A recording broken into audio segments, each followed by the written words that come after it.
Kara sat by the window, the soft sunlight filtering through the blinds, casting warm patterns on the floor. The house was quiet, the kind of stillness that only comes after a storm. But in Kara's heart, the storm had not passed. She still felt the sharp sting of betrayal, the way it had shattered her trust and left her heart cracked open. She could almost feel the weight of the betrayal in her chest, heavy, suffocating. How could she ever move forward when the pain felt so deep? Her eyes wandered over to the small ceramic pot sitting on the shelf across the room. It was something she had bought at a local artisan fair years ago. A simple piece, imperfect, but beautiful in its own way. As she stared at it, she thought about how fragile it looked. A few chips, some cracks, but it still held its shape. She could almost hear the voice of her grandmother, who used to tell her stories about the potter's wheel. "Even the cracked pots," her grandmother would say with a knowing smile, "are remade into something stronger." Kara picked up the pot and held it in her hands, turning it over as memories of her grandmother's words flooded back.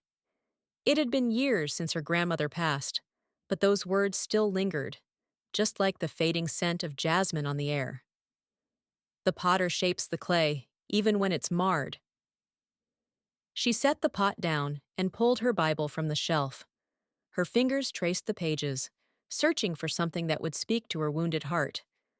She landed on the passage from Jeremiah 18:4. But the pot he was shaping from the clay was marred in his hands, so the potter formed it into another pot, shaping it as seemed best to him. The words lingered in the air, as if they were meant just for her. The potter, the clay, the marred shape that, in the potter's hands, could be made new. She closed her eyes, letting the verse sink into her soul. The more Kara thought about it, the more she realized she was the clay. Her heart, cracked and broken, was still in the hands of the master potter, who knew how to heal, to restore, to transform. Kara's life had always felt like a steady flow, until it wasn't. The betrayal had upended everything. What she had trusted and built seemed to crumble, leaving her to pick up the pieces of a life she had never expected to be torn apart. But here, in the stillness, she understood that God was still at work, still shaping her, even in her brokenness.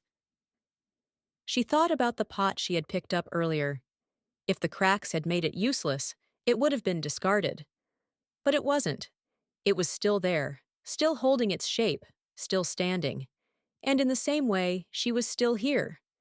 Her heart might have been cracked, but it wasn't beyond repair. God's hands were still holding her, molding her into something new, something stronger. Kara took a deep breath, allowing the truth to settle into her soul. Healing wasn't instant, and it wasn't easy. The cracks wouldn't disappear overnight. But, like the potter with the clay, God was patient with her. He knew what he was doing. He saw the beauty in the brokenness, the potential in the pieces. And slowly, as she let go of her bitterness and pain, she could feel the gentle hands of the potter shaping her. She began to trust that, like the clay, her life was still in the making. The potter's hands could transform even the deepest wounds into something more beautiful than she could imagine. As Kara stood up and walked toward the window, she glanced once more at the small pot, now resting calmly on the shelf. It was no longer just a piece of pottery. It was a symbol of her own journey, of healing, of transformation, and of trust. The cracks were not the end of the story. They were simply part of it. God's hands were still at work, and she was still being shaped, and that, in itself, was enough. In this story, Kara's journey mirrors the healing process described in Jeremiah 18:4, where even in our brokenness, God continues to work, remaking us into something beautiful. It's a reminder that, even in our most painful moments, God's hands are shaping us, and He can transform our scars into something that reflects His grace.